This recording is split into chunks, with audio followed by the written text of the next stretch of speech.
Welcome to Career Conversations, where we dive into the real stories behind the careers shaping the gambling industry. Whether you're just starting out or looking to take your next big step, this is the place to learn, grow, and get inspired. Let's get into it. Today I'm joined by someone who's been in the iGaming world for an incredible 18 years, Faye Haridas. She's an industry executive known for driving operations, managing complex projects, and delivering real growth. We're going to dive into her career journey and talk about a topic many of us face but rarely discuss openly: redundancy. Let's get started. Welcome to Career Conversations. Hello, Faye. Thank you for joining us today. I've really been looking forward to this chat. Can you start by telling us a little bit about yourself and what you do? Sure. So it's been a long ride. I started my career in 2007, where I spent the first 10 years predominantly on the B2C sides, Betfair and Betson, doing operations, affiliate marketing, project managing. And then I was led into the B2B world in the last 8 years. So a lot of startups, suppliers, niche suppliers, so a lot of challenging roles there. And yes, looking for the next role now. I don't know where it's going to be, B2C. We'll have to find out. So, okay, that's great. I mean, yes, you've got a lot of 17, 18 years experience in the iGaming industry. Can you tell us a bit, how did you get started in the industry? Sure. So it was a friend of mine who referred me to Betfair for an interview as a customer support agent. And I knew nothing about gambling, nothing about casinos. So I had one of my best friends coming over, and he was just teaching me the basics of poker and a little bit about casino, but it was mainly poker. And I go into this interview, there's a written test. You've got sports, casino, and all this.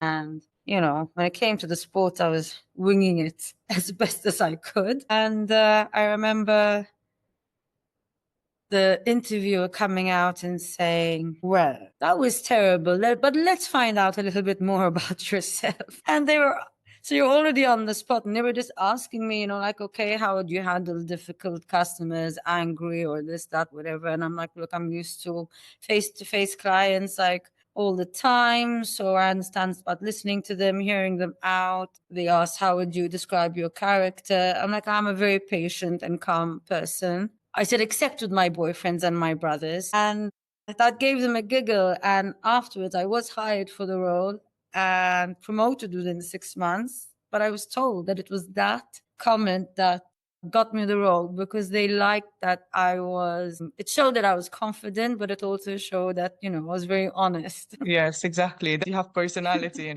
That's it, personality, I guess. So, today's topic for Career Conversations is about redundancy. Both you and I have worked in the iGaming industry for a long time, and it's inevitable if you've worked in the gambling industry for more than 15 years that you might have faced redundancy, whether it's directly or indirectly. So let's talk about that. Let's start with communication. When you have been made redundant in the past, how was it communicated to you? So the first time I was made redundant was actually after 5.5 years into my career. So it was a bit shocking because you're there for so long. But it was a whole team, a whole entire commercial team. We were communicated to as a group that there are some changes that will be happening. So yes, there were all these, talks and scaremongering going around. And then we had individual chats in our teams where we were told who was leaving and what the timelines were. So the majority of people were given 2 weeks notice. But the support that they gave us was very good as well.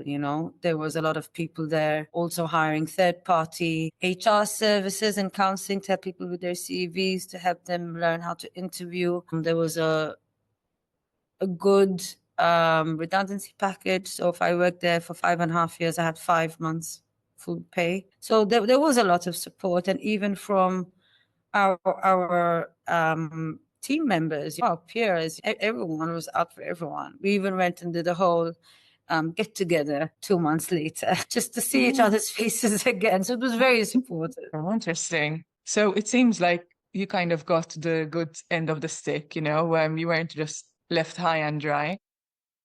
But However, we had seen that happen to colleagues prior to our redundancy. So in the days coming to that, everyone was a bit more on nerve. It's not always so yeah, okay. In your experience, what do you think employers could maybe do better if you had to give them some advice?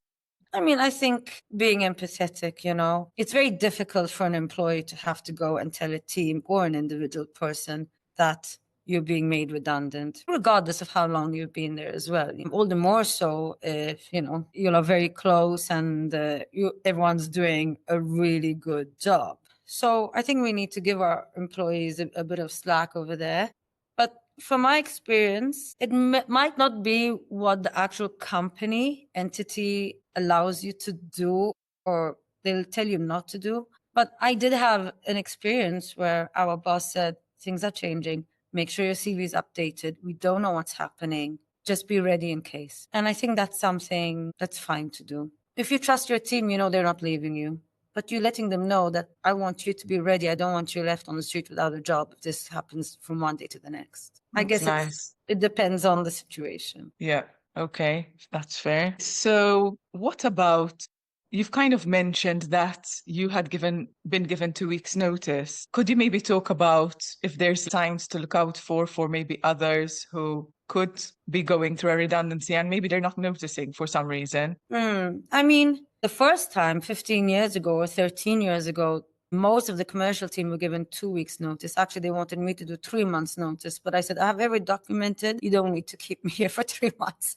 They kept me 1 month for handovers. But I've had it from one day to the next as well. You don't have this. From experience of being made redundant, you can open your eyes and understand what's happening. Sometimes there are waves of redundancies happening over the months. That should open your eyes. I think sometimes when you have access to the commercials, I think you should have a good idea as well of the potential risk. And if you ever do feel a bit, in the dark and unknown, like if you have the opportunity and the good relationship, ask your boss, just to have a transparent conversation as much as possible. You might not always get the answer and be in the know, but these are life's lessons to always be prepared, I guess. Yeah. Okay, so let's move on to your mindset after redundancy. What surprised you the most, emotionally or professionally, about going through redundancy? Because I had so much support the first time, and the second time we were given heads up. By the third time, I think I had no surprises, but definitely the first time, it became emotional for me eventually because I spent 4 years building my career throughout the different stages of the operations team before. I wanted the next step, which was to be working in the marketing team, which I got into. I was doing affiliates and I was doing every task there from the ground up, everything. So I had full knowledge of this. And it was cut short due to redundancy. So I only did that role for around 8-9 months. And when I went out into the market, obviously it's much easier to place me at that point back in operations. And I was like, no. Another thing was back in those days, people wanted people with multiple language skills. And I didn't have that. So even within the operations teams, the roles were limited, So it was like, okay, be a fraud alert agent. And I was like, no. You have to stand your guns. You have to know how much you've worked. It's not the time. It's the capabilities you have, the experience you've had. If you can afford to wait and keep pushing. Know how to sell yourself as well. Maybe it's the way the CV is done in some cases. Maybe it's the way you talk or you're not selling yourself enough. So just stand your guns if you know that you want that role and you want to continue growing in that position. Some good advice. Okay. So, I mean, when you're made redundant, it can feel deeply personal. It could affect your confidence. What advice would you give to someone struggling with confidence after being made redundant? First of all, thank you for this question because this is something I've been discussing with some peers of mine. in the recent weeks. And because I've been through this, I think this is why I was able to say this. But redundancy, over 9 out of 10 times, is not personal. This is a natural flow of business. Restructuring needs to be done. And it's not about because you were a good worker or not good worker. You could have two people side by side. One was really good, one wasn't. You both get let go, or one of them doesn't. But it's really not personal. There are different judgments, there are different reasons. Maybe the cost of the salary that people are on when they work so many years, and that's and yes, you have been putting your sweat and blood into it. And yes, maybe it wasn't communicated to you in the best way, but it's not personal. And some people have managers that continue to reach out better in the post redundancy, some don't. Again, that's not personal, because some of us are good at writing letters and emails, and some of us are, so good with our communications. I think just focus on yourself and not what happened, because it's happened now and you need to take the next step. Okay. All right. So let's move on to the job hunting part. So, of course, once you've been made redundant, the next step is job hunting. What are your thoughts on this? How would you approach it? Yeah, I think I've had different approaches over the years. But definitely, if you have a good network, I'd go to my network first and foremost. There are several platforms out there, but for my personal self, LinkedIn has always been the one I go to most. Of course, you can go on several recruiter sites and find even more jobs out there, and recruiters are there to support you.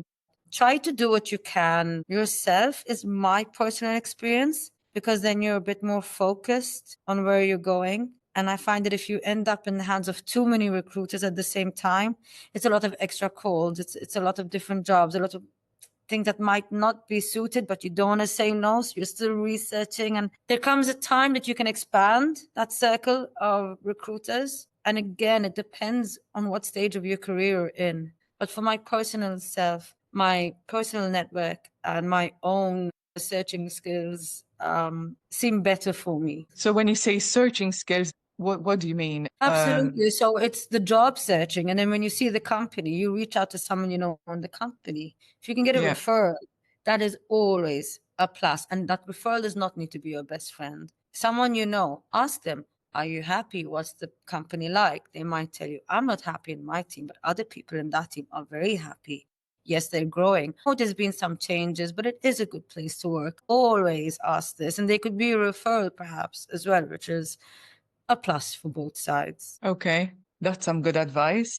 Because it's true, referrals do work, right? So, and they get paid at the end of the day. They do, but they're paying their own employee and keeping their own employee happy. So that's a retention tool, as opposed to an additional cost. What keeps you ahead of the game is always being prepared. So what I learned over the years is this is not only about redundancy, it's for any matter that might come up. Write down your achievements. Be aware of your achievements. We are working, 24/7 sometimes. We are doing tasks nonstop and multiple different areas of our roles, and a lot of noise. I don't know how many channels, and we forget how much we've done, how much we've achieved. And someone's going to ask you when you go into an interview, like, what percentage of revenue did you increase? How many clients were you working with? What success rate did you have on the CSAT? And you've done 5 years of doing something, or even 1 year, and you're going to blank. You're not going to remember. And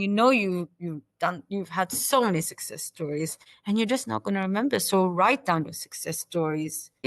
Not day by day, but week by week. I mean, usually every month, I think you should have a retrospective with your own self, not just with your team, which does happen. And just think about what happened here. And you'll know the projects that you worked on, the success stories from those projects, the hurdles from those projects and how you overcame them. But also just having your CV updated in real time at any point that you can, because you need it ready. Otherwise, it takes a long time to do up. We're overthinking, we're emotional, and you have to just go and write the CV out. No, try to keep it updated as often as possible. That's some excellent advice. Thank you. Okay, let's talk about the Open to Work banner on LinkedIn. There's a lot of views on it. Some people like it, some people disagree with having it on their LinkedIn profile. So what are your thoughts about it? Personally, I think it did a lot of good for me. in the past. And I had always used in the past. On this occasion, it was not really something I wanted to update on my profile initially. And this was simply because I knew the direction I was going. I knew what roles I was looking for, and I wanted to understand the market better and do my homework, because once you put that banner up, you're going to have a lot of noise. You're going to need a lot of time. You're going to have a lot of conversations. And depending on how niche or what sort of role you're looking at, this may or may not be in your favor. And for me personally, it's not in my favor, because I don't have the resources to answer 50 plus recruiters and have calls with everyone and then do your interviews at the same time and then research for your interviews. Just understand your time, what you have in timelines to start your work and what you have in timelines in your calendar and what's happening. And you can decide when it works well for you. It's optimal for other people to have this on their CV, especially if they're more niche, because it's going to widen those opportunities and you get to choose quickly and say, yes, I'll have a chat on this. And there's less research, less new stuff. Exactly. Okay. So what about kind of having a balance between maintaining your professional reputation and your network whilst you're in redundancy mode? So do you have any advice for people who are going through this? I think your network is such a support. I don't think people should have that feeling of ashamed because I was made redundant and you want to just seclude a bit and do everything in private. In my current experience, I've used my network and I found that there's a circle of us who are redundant and we're just putting our heads together and we're sharing and exchanging contacts, recommendations. We're hanging out to go and do yoga in the morning. It can be very tough. It's very tough. You know, you're fully focused. Everyone's at work, living a life, and you are there looking for a job. I mean, some people get time to go and have a holiday or something. I'm the sort of person who I put all my attention here. So I did come up with the idea that because I spoke to so many people and I realized, wow, we're a little network of redundant or unemployed people here. Let's get together. Let's talk. Let's do some breathwork sessions, or someone else is hosting a breathwork session. Let's do this. I think it's really important to still make sure that we're getting that balance. And it gives another extra support knowing that you're in the same boat somehow. So that's nice, exactly, because you can exchange contacts. So maybe one role is not suitable for them and it's suitable for you. but also really because nice. we don't have to feel alone in this. Yeah. Because we often, it's not victimizing necessarily. Yes, sure, some people victimize, but we do feel like me, not to the extent of victimizing, but now it's like, no, we're here and you have a purpose because now you're helping each other as well. Yes, exactly. This I is like the that. main thing that you should always have. And I read this in a one of my favorite books. It's called, I forget, but it's like The Art of a Good Life. And they say you should always have a side gig in life, by the way, an investment, you know, what any sort. Courses that you have, whilst you're redundant, by the way, do courses as well if you have the time. But you need purpose. You need a reason to feel like, yes, I really want this. You need that fire. You need a purpose we give too much purpose to our jobs. And when we're out of a job, we're lost. The truth is that even when you're in a job, you need to find a side purpose. And this is really key. I like it. Okay. Let's move on to the next section, which is about what's driving redundancies. What are your thoughts about redundancy because of AI? Do you think that we're maybe overestimating or underestimating AI's role in job displacement? I think we're making a lot of noise. In the case where, you know, a large amount of people are being made redundant, the titles of these headings are always with that essence of scaremongering. So it's like everyone got made redundant because of AI, but that's not the reality. Restructuring was happened. There were other strategies, other reasons, and a number of them were AI. So let's be more realistic. Will some jobs be made redundant? Perhaps, but it doesn't mean that there aren't ways to restructure how we're working, because we still need to feed that information on. Could be that you don't need a team of 5, sure, but it depends on how that team was structured. So you have some companies that work very much in the assembly line, might be more likely in those cases. When you're working where people are all hands doing the 360, which is what I'm used to seeing, I think it's a bit less likely, you know. You're touching too many elements, you know, especially when you're face to face with clients as well. That's an element that is not going to go away. You know, we need that Yeah. person. Automatizations on a website, automatizations within the supplier's game. Sure, these are very smart automatizations that exist, but a lot of people don't have the resources to really manage it yet. And AI, it just moves so fast that what we spoke about 2 months ago is old news now.